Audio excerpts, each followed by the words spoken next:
श्री गणेशाय नमः। श्रीपाद श्रीवल्लभ स्वामींने नमः।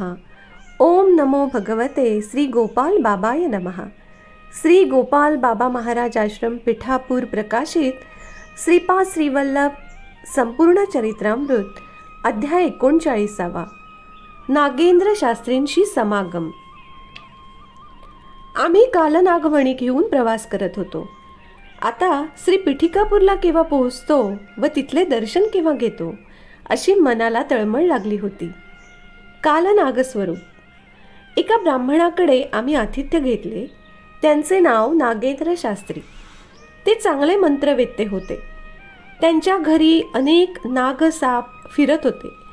ते कुणालाही हानी करत नसत। सर्पांना ते आपल्या पोटच्या मुलांप्रमाणे पाळत होते। सर्प त्यांच्या अंगखांद्यावर यथेच्छ खेळत असत। दिव्य नागांवर मणी असतो। अनेक वर्ष त्यांनी नागदेवतेला प्रार्थना केली होती की त्यांना पूजेसाठी कालनागमणी प्राप्त व्हावा। नागमणी महिमा नागेंद्र शास्त्री सांगू लागले, बाळानो, आजचा दिवस मोठा भाग्याचा आहे। श्रीपाद 15 वर्षांचे असताना मी पिठिकापूरला गेलो होतो। पादगया क्षेत्राचे दर्शन घेतले। स्वयंभू दत्ताच्या गळ्यात कालनाग पाहिला। त्यावर मणी होता। काल शासन करणाऱ्या नागालाच कालनाग म्हणतात। त्यांना मणी असतोच। ते मणी रात्रीच्या वेळी दिव्य तेजाने झळकत असतात। त्यांच्यात कुंडलिनी शक्ती असते। महर्षींप्रमाणे ते नेहमी योग ध्यानात असतात। मानवांनाच नाही तर नागांनाही अनेक स्थिती असतात। कालमणी सर्वसाधारणपणे मनुष्याला दिसत नाही। कालनागाच्या फणीवरील मण्यामध्ये मंगळ ग्रहामुळे येणारे अशुभ फल निवारण करण्याची शक्ती असते। ती अशुभ स्पंदने नागमण्यात लय पावतात व त्यातून शुभ स्पंदने निघतात। ती मंगलमय स्पंदने मंगल ग्रह पीडिताचे कल्याण करतात। मंगल ग्रह आपल्या जन्मपत्रिकेत बरोबर नसेल तर अनेक पीडा उद्भवतात। जीवनात कठीण परिस्थिती निर्माण होते। घरातल्या लोकांशी, आप्तबांधवांशी, मित्रांशी विरोध, कर्जबाजारीपणा, उपवर कन्यांना योग्य वेळी विवाह न होणे, त्या तशाच अविवाहित राहणे, विवाह झाले तरी मुले न होणे, कुठल्याही कामात यश न मिळणे, या सर्व अनर्थकारक गोष्टी मंगळ ग्रह नीट नसल्यास होत असतात। स्वयंभू दत्ताच्या दर्शनानंतर त्या कालनागमणीची प्राप्ती व्हावी अशी तीव्र इच्छा अंतरात जागृत झाली। कालनागमणी मिळाला तर जीवनात उत्तरोत्तर यशाची अभिवृद्धीच होत राहील अशी आशा वाटू लागली। श्रीपाद पादुका महिमा नागदोष निवारण नियम। मी नरसिंहवर्मांच्या वाड्यासमोरून जात होतो। गुरु सार्वभौम श्रीपाद त्यांच्या अंगणात लीला विनोदाने झाडांना पाणी देत होते।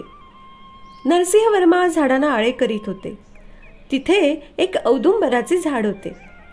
त्या झाडाला पाणी भरपूर मिळावे म्हणून औदुंबराला ते खूप मोठे आळे करीत होते।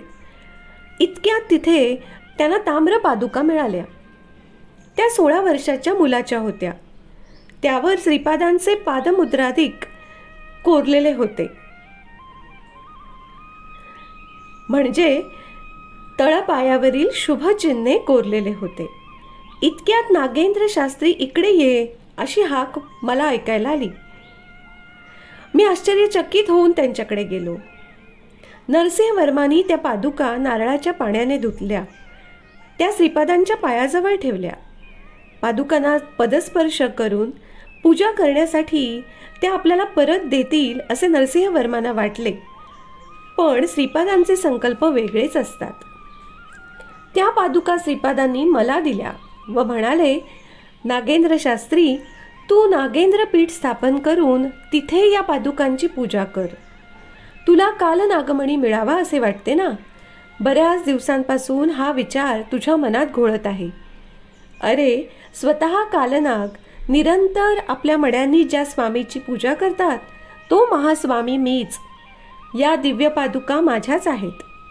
मी तुझ्यावर प्रसन्न झालो आहे। तू या पादुकांची पूजा कर। आदिव्याधींनी त्रस्त झालेले लोक तुझ्याकडे येतील। या पादुकांची पूजा करून त्याचे तीर्थ त्या लोकांना दिल्यास त्यांच्या सर्व आधिव्याधींचे निवारण होईल, सर्व नागदोषांचेही निवारण होईल. नागदोष शांत करण्यासाठी जी दक्षिणा द्यावी लागते त्यात पती पत्नीच्या आई वडिलांचेही धन मिसळलेले असावे लागते. या बांधून दिलेल्या नियमांचे नक्की पालन करावे. पुरुषाला आपल्या नागदोष निवृत्तीसाठी दक्षिणा द्यायची असेल तर त्याने आपल्या सासरकडून आणि इतर सगळ्यांकडून म्हणजेच पत्नीच्या माहेराकडून धन घेऊन त्या दक्षिणेत मिसळावे. तसेच स्त्रीनेही नागदोष निवृत्तीसाठी आपल्या सासरकडून धन घेऊन द्यायच्या दक्षिणेत मिसळावे. अशा प्रकारे पती पत्नीने नागदोष निवृत्तीसाठी उभयतांच्या माहेराकडून धन घेऊन दक्षिणेत मिसळून ती दक्षिणा द्यावी. कन्येच्या नागदोषाचा परिहार करायचा असेल तर दक्षिणेत थोडे द्रव्य मामाचे व थोडे पित्याचे असावे. असे केल्याने पूर्णपणे नागदोषाचे निवारण होते. नागदोष परिहारार्थ कुणीही असो, माहेरचे धन त्यात अंतर्भूत केल्याशिवाय नागदोष परिहार होत नाही, हा नियमच ठरवला गेला आहे. बेटा नागेंद्र शास्त्री, माझे वचन जसेच्या तसे पाळ. लोककल्याणार्थ तुझ्या नागशास्त्र वैद्यकीचा उपयोग कर. दत्त आराधकांना मिळणारे विशेष फळ. पुढे श्रीपाद मला म्हणाले, काही काळानंतर शंकर भट्ट व धर्मगुप्त तुझ्याकडे येतील. तोपर्यंत तू आराधना केलेल्या या पादुका त्यांना दे व त्यांच्या जवळचा नागमणी तू स्वीकार. शरीर धर्माचा, मनाचा, प्राणाचा काळ ठरलेला असतो. आत्मा मात्र कालातीत आहे. ते ग्रह नक्षत्र असेपर्यंत तो काळ असतो. वृद्धी क्षय हे कालाधीन असते. अनेक ब्रह्मांड निर्माण होतात, त्यांची वृद्धी होते. काही काळ स्थिर राहून त्यांचा पुन्हा विलय होतो. सगळा कालमहिमाच. ते कालस्वरूप माझ्या अधीन आहे. माझी आराधना करणाऱ्यास कालपुरुष नेहमी अनुकूल असतो. भूत प्रेत पिशाच या महाशक्ती पण दत्ताची आराधना करणाऱ्यांना काही करू शकत नाहीत. या सृष्टीतील सर्व प्राण्यांपेक्षा मी बलवान आहे. माझे बळ घेऊनच जीवराशींची वृद्धी होत असते. गर्वाने मदोन्मत्त झाल्यास त्यांच्यातले बळ नाहीसे होते. गर्व, अहंकार हा सर्व अनर्थाला कारणीभूत असतो. माझी आराधना करीत सतत माझे स्मरण करणारे नित्य संतुष्ट व आनंदी असतात. त्यांनी माझ्या जेवणाची सोय नरसिंह वर्मांकडे केली. वर्मा म्हणजे अन्नदान प्रभू. अन्नदानावर दत्तप्रभूंचे मोठे प्रेम आहे. कुणीही कुठेही उपाशी असेल तर त्यांना मोठे दुःख होते. ते सर्व प्राणी मात्राचे हित करणारे आहेत. श्रीपाद महास्वामींचा निरोप घेऊन मी निघालो. तुम्ही बघत आहात त्या जागी मी आश्रम बांधून राहत आहे. माझ्याकडे येणाऱ्यांना त्यांना वर्णाश्रम धर्माप्रमाणे ज्ञानबोध देत असतो. इतक्यात माझी पत्नी वारली. मी काळजीतच होतो. त्याच वेळी एका न्हाव्याची पत्नी सर्पदंशाने वारली. न्हावी तिला माझ्याकडे घेऊन आला. मला अवगत असलेल्या नागविद्येमुळे मी एका सापाला बोलवले व तिच्या शरीरातले विष काढायला सांगितले. पण तिचा जीव त्या शरीरात प्रवेश करायला तयार नव्हता. तिची वृत्ती फार वेगळी होती. तिला लोकांना त्रास देऊन त्यांचे दुःख पाहताना मोठा आनंद होत असे. न्हावी तिच्या प्राणाची भीक मागत होता. तेव्हा मी त्याला म्हणालो, नुकत्याच मेलेल्या माझ्या पत्नीचे प्राण मी तुझ्या बायकोच्या शरीरात टाकू शकतो, परंतु नंतर तुला नव्याने सजीव झालेल्या बायकोला माते समान जपावे लागेल.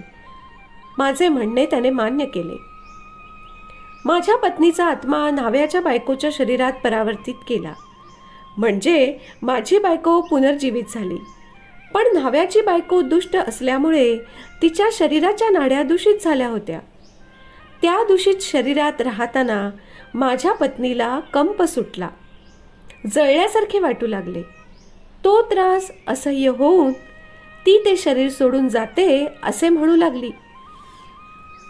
पण आमच्या गावातल्या न्हावी लोकांनी या घटनेचा विपरीत अर्थ लावला. नागेंद्र शास्त्री नावाच्या ब्राह्मणाने न्हाव्याच्या पत्नीला जिवंत करून तो तिच्याशी अवैध संबंध ठेवतो आहे. हा त्या न्हाव्यावर मोठा अन्याय होतो आहे. असे आजूबाजूच्या ब्राह्मणांना सांगून मला कुल बहिष्कृत करावे, तसेच मंत्रतंत्रामुळे होणाऱ्या उत्पन्नाचा 3/4 भाग न्हाव्याला नुकसान भरपाई म्हणून द्यावा व 1/4 भाग स्वतःसाठी शास्त्रीने ठेवावा, असे त्या न्हावी कुलाच्या प्रमुखाने ठरवले व मला तसे बजावले. मी मोठ्या संकटात पडलो. खरे काय घडले ते सविस्तर सांगूनही कुणाचा विश्वास बसेना. मरण पावलेली न्हाव्याची बायको पण काही बायकांच्या अंगात येऊन म्हणू लागली, मी शास्त्रीची पत्नी, शरीर नसलेली प्रेतात्मा, त्याचे हे अनैतिक कृत्य थांबवणे कुलश्रेष्ठांचे कर्तव्य आहे. जोवर हे होत नाही तोवर मी इथून जाणार नाही, असे म्हणून ती अधिकच घाबरवू लागली. कुलश्रेष्ठही क्रोधावेशात आले. त्यांनी मला व न्हाव्याच्या पत्नी रूपात असलेल्या माझ्या पत्नीला जीवे मारण्याची धमकी दिली. मी श्रीपादांना शरण गेलो. श्रीपाद म्हणाले, तू पती असलास तरी तुझ्या पत्नीचा आत्मा न्हाव्याच्या बायकोत टाकण्याचा तुला अधिकार नाही. तू हे योग्य केले नाहीस. तसेच आता तू तुझ्या मंत्रशास्त्राद्वारा पीडितांची निरपेक्ष सेवा करावी. धन आशा ठेवू नकोस. ते जे स्वखुशीने देतील तेवढेच द्रव्य स्वीकार. मी श्रीपादांची आज्ञा पाळली. माझ्या पत्नीचा आत्मा ते शरीर सोडून निघून गेला. नंतर त्या शरीराचे दहन केले. श्रीपाद श्रीवल्लभांचा जय जयकार असो. अध्याय 39 संपूर्ण.